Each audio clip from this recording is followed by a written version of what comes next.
Welcome to the Medovia Menopause Podcast, your trusted source for evidence-based, science-backed information related to menopause. Medovia is dedicated to changing the narrative about menopause by educating, raising awareness, and supporting women in this stage of life, both at home and in the workplace. Visit medovia.com to learn more. I'm one of your hosts, April Haberman, and I'm joined by Kim Hart. We're co-founders of Medovia, certified health coaches, registered yoga teachers, and midlife mamas specializing in menopause. You're listening to another episode of our podcast, where we offer expert guidance for the most transformative stage of life, bringing you real conversations, education, and resources to help you overcome challenges and reach your full potential through midlife. Join us and our special guests each episode as we bring vibrant, fun, and truthful conversation, and let us help you have a deeper understanding of menopause. Today, we have the pleasure of interviewing Dr. Jessica Drummond on the show. She is the founder and CEO of the Integrative Women's Health Institute and the best-selling author of Outsmart Endometriosis. Dr. Drummond has 22 years of clinical experience as a licensed physical therapist, licensed clinical nutritionist, and board-certified health coach working with women with pelvic pain, including endometriosis, vulvodynia, and bladder pain syndrome. She brings a unique, conservative, and integrative approach to supporting women to overcome hormonal balances and chronic pain conditions. She's a sought-after international speaker on topics such as integrative pelvic pain management, natural fertility options, optimal hormone health, menopause, and female athlete nutrition. Her clinical and coaching programs and educational programs reach thousands of clients and professional students in over 60 countries.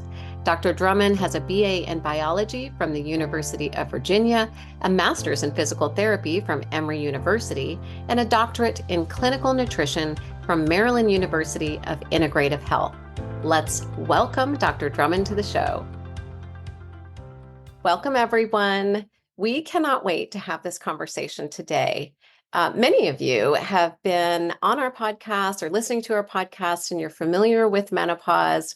However, we have not talked about gut health. So we have invited Dr. Jessica Drummond to join us today and share her expertise. Welcome to the show, Jessica.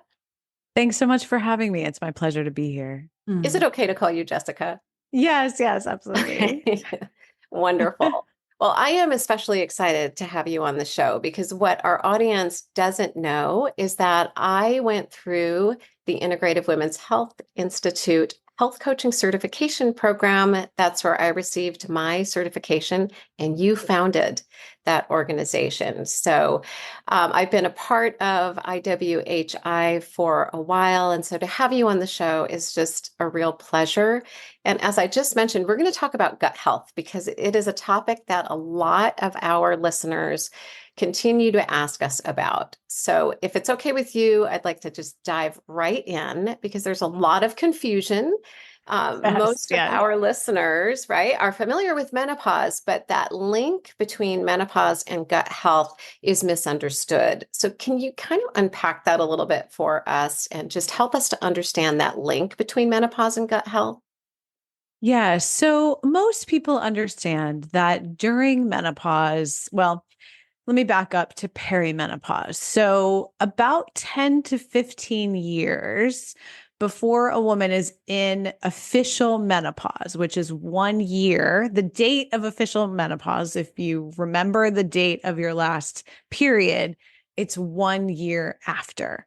So anywhere from 10 to 15 years before that, women can often start experiencing the symptoms of perimenopause because what happens is up until then, well, it takes a little while to establish itself, right? When someone hits puberty, there's a little bit of inconsistency in the menstrual cycle. Women, girls can maybe not have their period for a few months, then have it, every 2 weeks for a little while. And then it's a little all over the place. It can actually take up to 12 years to be fully established in the beginning part of the menstrual years, especially from a hormone and brain standpoint. One thing that's important to note is that the brain is really what drives these hormonal cycles. So it can take a little while to get established. Then you normally, if things are optimally functioning, have a couple of decades or so where you're consistently cycling through that monthly rhythm. And then things can begin to shift and get wobbly. It's kind of like puberty in reverse, in the mid to late 30s to the mid to late 40s, sometime in that timeline. So progesterone declines, but inconsistently, but a little more consistently than estrogen, which can be all over the place in perimenopause.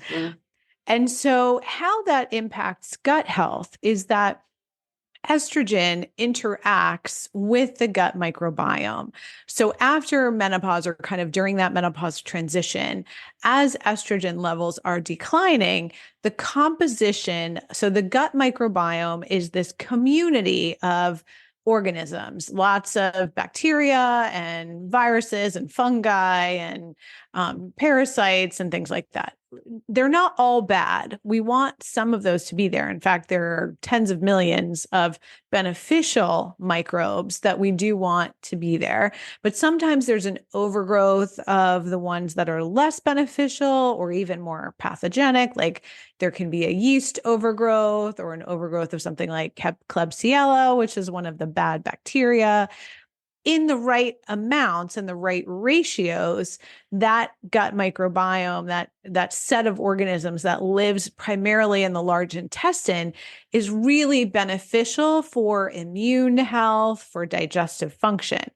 But when estrogen declines, there's what we know in the research as the estrobolome. So estrogen directly interacts with the composition of the gut microbiome. And when estrogen declines, the gut microbiome begins to look less healthy, less robust, and to some degree more like that of a man. And as we know, men up until menopause have a higher risk of cardiovascular disease and metabolic syndrome than women. And then women catch up, unfortunately, just after menopause. And that's primarily because of this interaction between estrogen and the gut microbiome.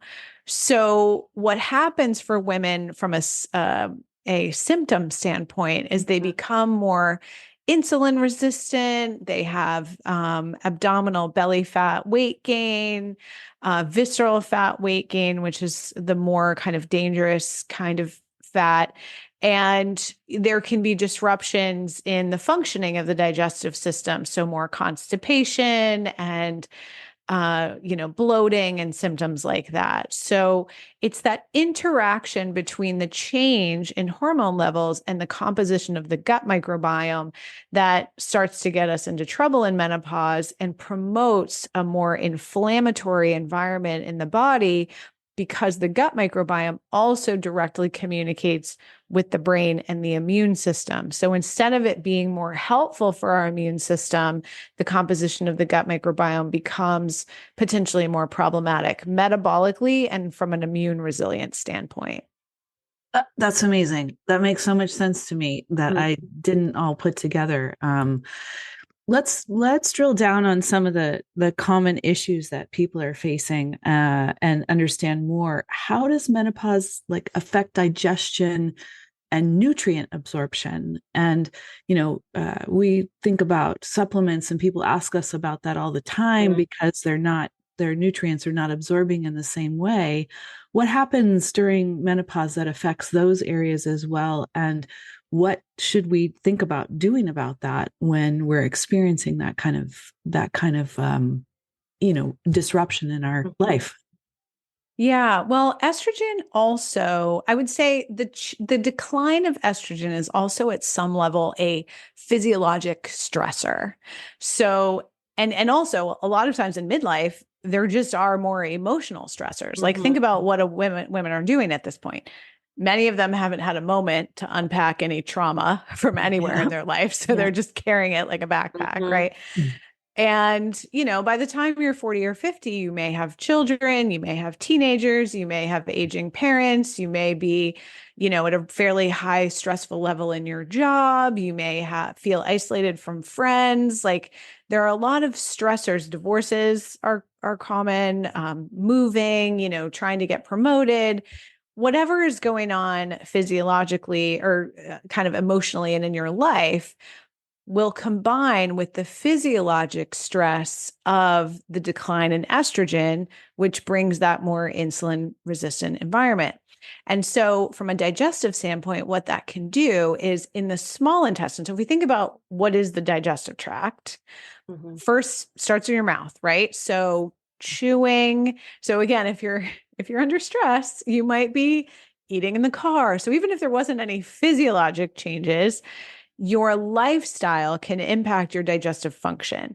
We know from the research that each bite of food to be optimally digested needs to be chewed 40 times.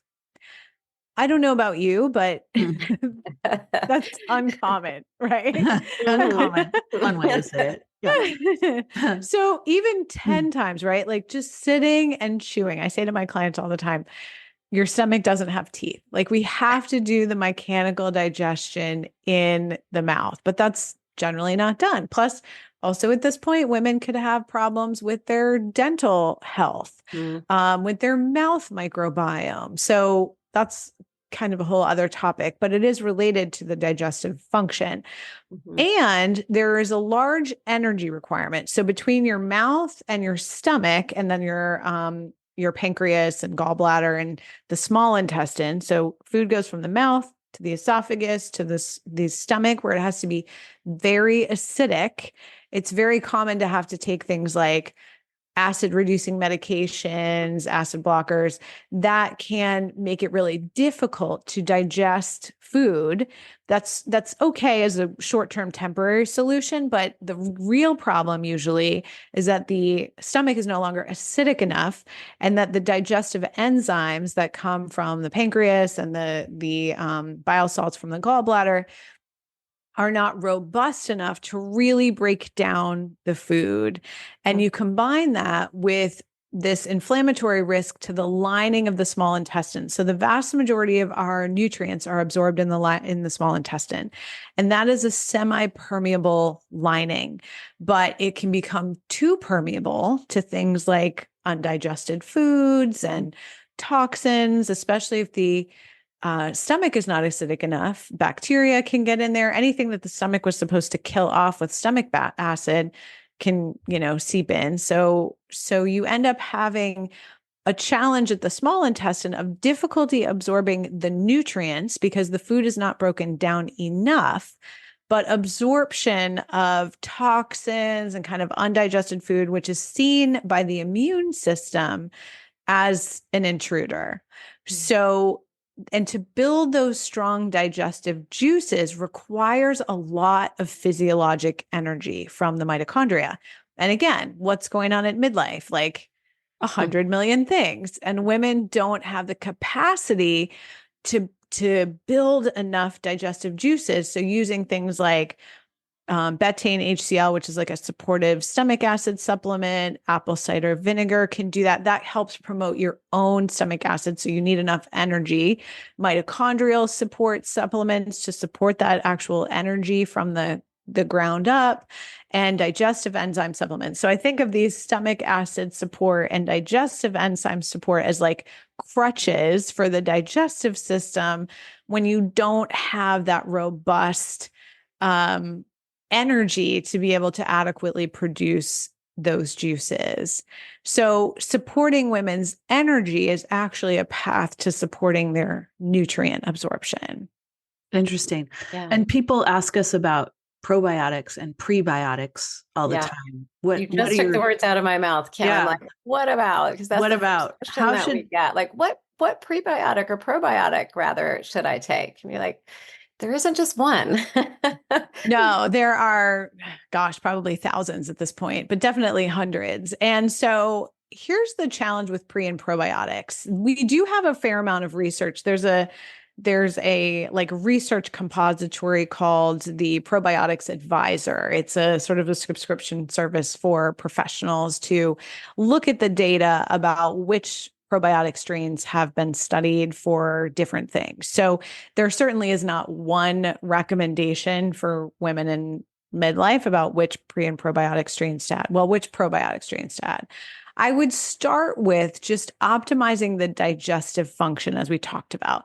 Mindful eating, sitting for meals, chewing more thoroughly, eating more slowly, eating in a more regular timing, because the brain and the digestive system and the bowel really like routine. And so one of the most common challenges in midlife actually is constipation, which is a huge problem because then we get like backup of detox, the daily regular detox that we need just to live in this environment. I mean, at the end of the day, there are no sparkling clean places left on earth. And, our water is polluted, our air is polluted, we wear microplastics, we eat microplastics. Like we need to be kind of daily pooping just to kind of keep our head above water of the toxic environment that we live in. And that's really hard when things aren't moving in a rhythm. So instead of thinking pre and probiotics, which I'll talk about prebiotics in a second, before I would recommend any particular probiotic, there would be two reasons I would do that. One is if we've had a stool test and we see which bacteria are lacking and could use more support. Sometimes more personalized supportive specific strains can be valuable. Other times we'll do it based on symptoms. For example, there are certain strains that are beneficial for all different kinds of kind of quote unquote diagnoses. Like one example is certain spore-based probiotics help kill COVID in the gut. Like there's one called Tundrix.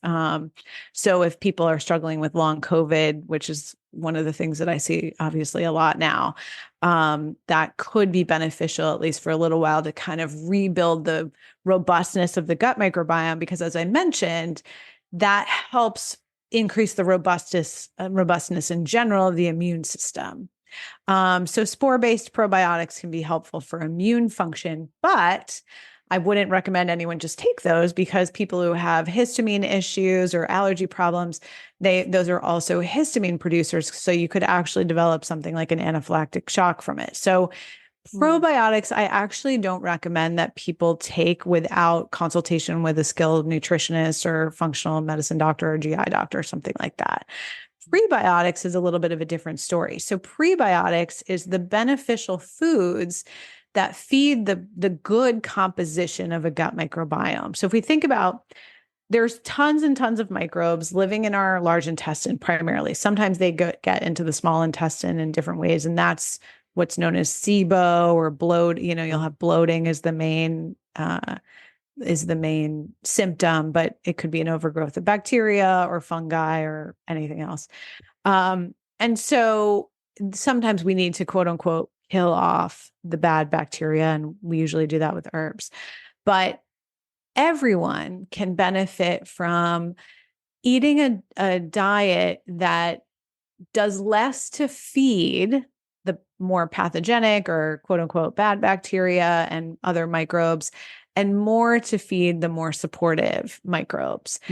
The problematic microbes love sugar, love processed grains, all the things that our brain sometimes loves for serotonin. But if we can reduce those things, we actually at some level starve out and help the beneficial microbes get a stronger, more resilient. Because what we want is that whole community of organization sort of self-balancing rather than just adding certain strains, at least in the long term. So, or unless like which one you need, depending on your situation. So not eating sugar, much less processed grains, in some cases, no grains at all. But I only like to do that temporarily because there's benefit to the beneficial bacteria of prebiotic fibers. And a lot of those are in some of the gluten-free grains, like quinoa is really a seed. Seeds are great. Like all the different seeds are great. sometimes nuts, a wide variety of vegetables. So if you can look at your weekly, meal plan, how many different colors, different vegetables, different seeds, different nuts, different herbs and spices, different herbal teas, that variety of beneficial prebiotics, which is essentially fiber and phytonutrients, which is what we get colorful fruits, vegetables, herbs, spices, things like that from, is what feeds the beneficial bacteria. So that's where we would start before adding, kind of like over the, prebiotic fibers that we would purchase or probiotic supplements that we would purchase. And you can also eat probiotic foods. That's really what people used to do. And that's another great place to start. Things like fermented foods, sauerkraut, fermented beets are some of my favorite. And it's really interesting. In my practice, I've often seen women who were in this like midlife transition. They might go on a trip or they might go to a place where they might want to live and they get a sauerkraut from that farmer's market. And that one makes them feel much better than than the one they get from where they are now. And that is sort of a really fascinating, and there's no research on that, but I think it's one of those intuitive things where, I had one client years and years ago, she lived in Brooklyn and she would visit this kind of like Airbnb or something in upstate New York, and both places had a farmer's market. And she just thrived with the sauerkraut from the upstate New York. And she just started bringing it back to her other place. So if you're on vacation somewhere, it would be fascinating to explore if your body likes the gut bacteria, the bacteria that's around in the place where you feel good. So interesting. It's so interesting. I've heard the same thing from people, not specifically about sauerkraut, but other things. I'm curious if we can go back to a comment that you made about treating the bad microbiomes with herbs. What herbs would you recommend? Well, so the traditional way to do it is to use a fairly local antibiotic called rifaximin.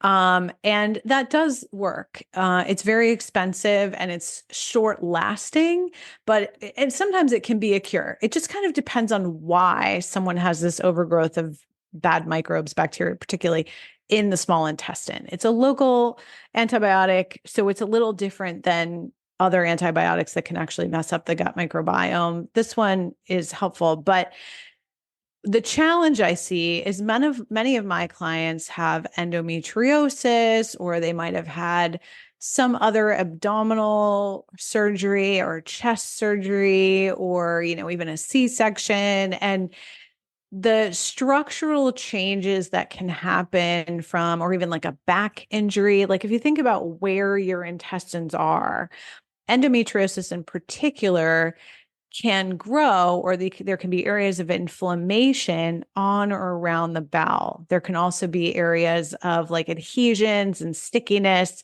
where the bowel might be stuck to something. And again, that might also happen with a surgery or the need for surgery. And so when there are these little pockets that don't move normally with the normal intestinal peristalsis, think about that. That's a warm, moist area where there's a lot of food. Visceral physical therapy can be helpful to kind of keep those areas moving, but it's usually a structural challenge that we have to manage rather than cure. So if you're someone who's been doing all these like SIBO diets and SIBO antibiotics and SIBO herbs, and it keeps coming back, take a step back and consider that it's probably either like the whole process of how you're eating. Is it stressful? Is it too fast? Is it too slow? How's the motility? Or there just could be some stickiness from anything from, scoliosis or inflammation. So that antibiotic is one option. And there is another one too, depending on what kind of bacteria there are, for sort of cleaning up the bad bacteria and setting more of a clean slate. Mm-hmm. There was a study, I believe it was back in 2015 at Johns Hopkins. One of the researchers was Gerard Mullen, who was a really skilled functional medicine gastroenterologist. And they did a study where they compared rifaximin with two kind of commercially available herbal supplement combinations. One was a company called Metagenics. They have candibactin AR and BR, which are antimicrobial herbal combinations. And that one, or there was another company, FC Cidal and Dysbiocide, were the names of those supplements. And so either set of two of those used together was equally as effective as using the antibiotic, which is valuable because that antibiotic is particularly expensive. And the benefit to herbs is that using them kind of, especially for my clients with endo or some other reason that they do have that structural change, we might do the antimicrobial herbs for 3 months, then take a month or a few months off and just kind of periodically pulse it in for a week here and there. Those are primarily the supplements that I use for that because they've been well tested. But at the full dose, they often increase symptoms before the symptoms decline. So I usually either start with a smaller dose because many of my clients are also really sensitive to a lot of different things due to their immune system, their gut, whatever.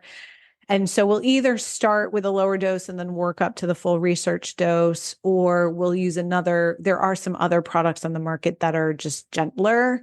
There are similar combinations of herbs, but they're much lower dosing, or they're just gentler combinations of herbs. So, I always like to keep it as evidence-based as possible, but sometimes, people can't do the full research thing. I'm hearing maybe we shouldn't try to do the herbs on our own for gut issues. Yeah. I'm gathering that as well. Like you can't just go and buy herbs and do that on your own. No, because what might happen? I mean, it's more or less it can be a low risk thing, but I don't encourage it because what can happen is you actually exacerbate your symptoms more short term, which there's one reason that could be very problematic. Sometimes we overdo it so much that the immune system way overreacts and there can actually be like an anaphylactic reaction. That's probably the worst case scenario, but more commonly you could experience what's known as a Herxheimer reaction, where essentially these bacteria are being killed off and the immune system doesn't know what to do with that. Like they've been hiding in little crevices and little biofilms. And some people make biofilms more than others. That's a genetic variability in the same way that some people scar more than others. There's a fibrinolytic genetic SNP that can make some people harbor more of these bacteria, viruses, other pathogens, even molds, yeast, things like that. So if you throw an herb in there at a high dose that breaks up the biofilms, and all of a sudden you've flooded the system with all these bad microbes, the immune system doesn't feel good. You bloat up. And especially if you're also constipated or you've got really high progesterone relative to low estrogen. Progesterone slows gut motility. And remember, as I mentioned in perimenopause, sometimes your progesterone and estrogen are just way off. Yeah. So you end up bloating way up, feeling terrible. You could have joint pain everywhere. It can kind of expand beyond the gut. You're more constipated. You can't, get rid of all these bugs that you killed off and are now causing generalized inflammation. So a really gentle, slow, skillful approach is key when it comes to using either probiotics or antimicrobial herbs. That makes sense. There's so much. We've talked about nutrition. We've talked about gut.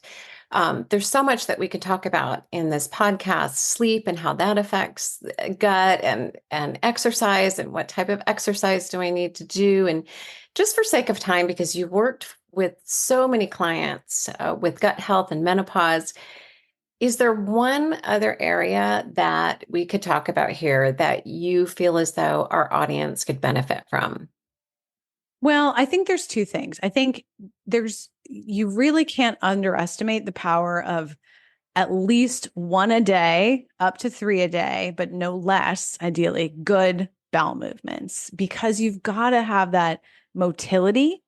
And so for me, the thing that helps with that the most in midlife is walking, is exercise, because most of us have fairly sedentary jobs. So I have like a little treadmill that sometimes I'll walk on. I don't usually do that when I'm podcasting. It would have been okay. Yeah. But, you know, but also like more like what we call rotational movement. So my career began as a physical therapist. So if you're struggling with digestive and gut health issues and bowel function issues, don't hesitate to see a pelvic physical therapist or even an orthopedic physical therapist that has training in what's known as visceral mobilization, or any manual therapy practitioner who works a lot with fascia and like organ mobilization, because we need this level of movement in our rib cage, in our pelvis, in our abdomen. So many of us are just kind of sitting all day, and that's not great for your digestion. Just taking a 10-minute walk after each meal, especially in perimenopause and menopause, because we have this decline in metabolic function.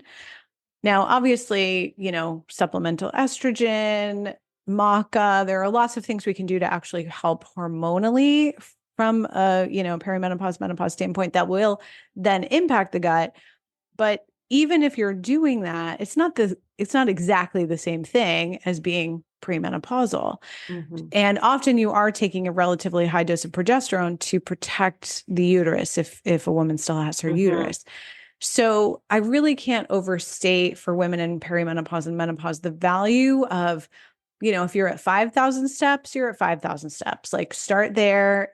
If you're at 1,000 steps, then do 6,000 steps, then do 7,000 steps. Like the more walking, the better. And then working with a practitioner. Pelvic physical therapists are great because often they have a lot of these different tools, but Pilates kinds of movement, yoga kind of movement, we have to really like expand and rotate the rib cage and the abdomen and the pelvis to support the function of the digestive system.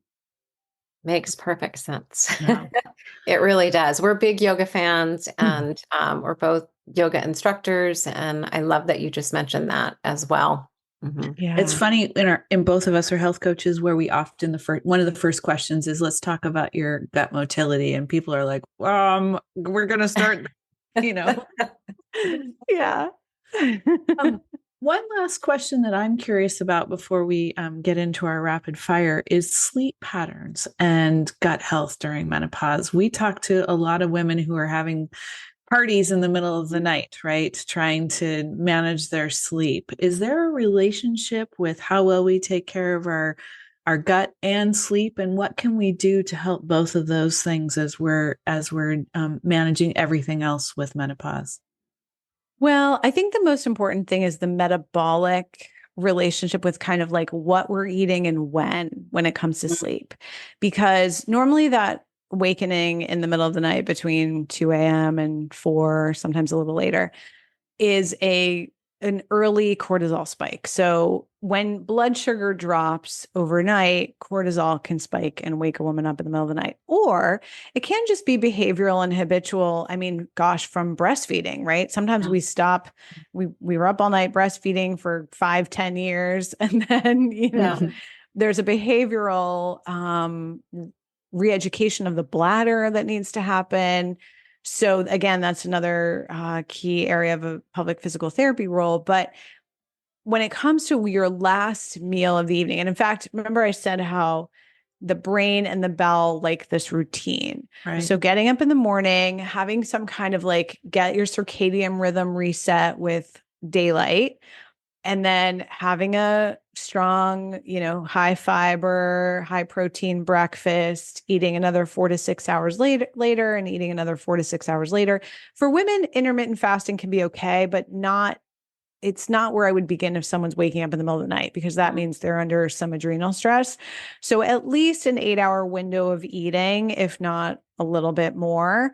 But ideally, even if you are going to do some kind of gentle intermittent fasting, what I would recommend is eating less at night, like skip dinner, not breakfast. Mm-hmm. So ideally, though, no matter what, you're stopping eating by 6 p.m. or so. Daylight is a good rule of thumb for, it'll vary seasonally, but roughly 2 to 3 hours before you're going to be going to sleep. I love like for people to stop eating by 6, 7 p.m. at the latest. But again, it depends on your work schedule. Like we can be flexible with this, but the earlier the better.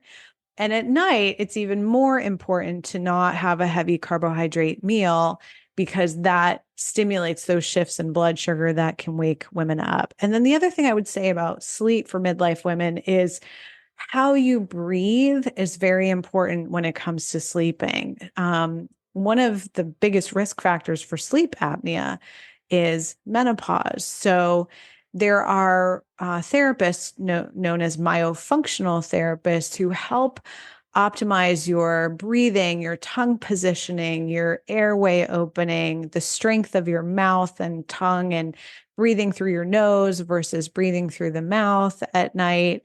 And so working with that kind of therapist and then considering a sleep study is really important in midlife as well. Yeah, we always say, prepare for bed the minute you get up. Right. It's the best. Yeah. Yeah. Think about your day, right? Think about it in the morning, not just at 10 o'clock at night. Yeah. I always call Absolutely. that preparing for tomorrow, Kim. Like, Yes. how can I make sure that I'm okay tomorrow when I wake up today? So Yeah, for sure. Great information. Jessica, before we jump into our rapid fire, which is the fun part of the podcast, is there anything else that you would like to share with our audience that we haven't talked about? No, I think that's plenty for them to start doing. I think the only thing I would say is be patient with yourself, learning these tools and integrating new ways of taking care of yourself and eating differently and sleeping differently. These are, decades old habits that we have to revise. So this can be a multi-year process, and it's still good if you're just moving in the right direction. Thank you. I know we're going to have tons of questions. I know we are. So where can people find you? Our website is integrativewomenshealthinstitute.com. That's all of our professional training programs. You can email my team if you want to work with me as a client. We'll have a page up for that later this week. And the other best place to follow us is on Instagram at Integrative Women's Health, or at Integrative Women's Health Podcast, which is on Apple, Spotify, and all the other podcast Fantastic. Yeah, there's great information out there on the podcast. So thank you for that. Okay, fun time. Are you ready? I think so. No, these are fun and easy. Do you like the summer or the winter Olympics better? Oh, summer. Well, honestly, I love all of it, but summer, I was a gymnast my entire childhood. Oh, that's you didn't fun. know that about you. Okay, Yeah. fun. How about best date? Would you rather go out or would you like to stay in? Go out, because I'm always in. You're right where you are right now, right? Always at home. Yeah. Yes. Flip-flops or tennis shoes? Tennis shoes, I think. Yeah. I don't know why. Oh, that's okay. I was going to say why. Yeah. Okay. All right. And last but not least, we ask everyone, what is the best piece of advice that you've ever received? It's so important to take care of your own health over everything else, and really hard to do. I'm always challenged by wanting to, make sure I'm still working and taking care of everyone else. But periodically, my parents honestly remind me of that, even though, they sometimes do the same thing. I think it really is important to prioritize your own health, because it keeps everything else in life humming along much more easily.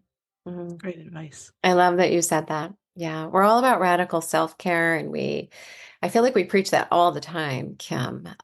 Self-care, self-care, Still hard. self-care. So, and we have to remind one another. So thank you for that reminder. We're going to do a little self-care for ourselves today. And with that, we thank you so much for being on the show today. It's been a pleasure, Jessica. And audience, until we meet again, go out and find joy in the journey. Thank you for listening to the Medovia Menopause Podcast. If you enjoyed today's show, please give it a thumbs up, subscribe for future episodes, leave a review, and share this episode with a friend. There are more than 50 million women in the U.S. who are navigating the menopause transition. The situation is compounded by the presence of stigma, shame, and secrecy surrounding menopause, posing significant challenges and disruptions in women's personal and professional spheres. Medovia is out to change the narrative. Learn more at medovia.com. That's MIDOVIA.com.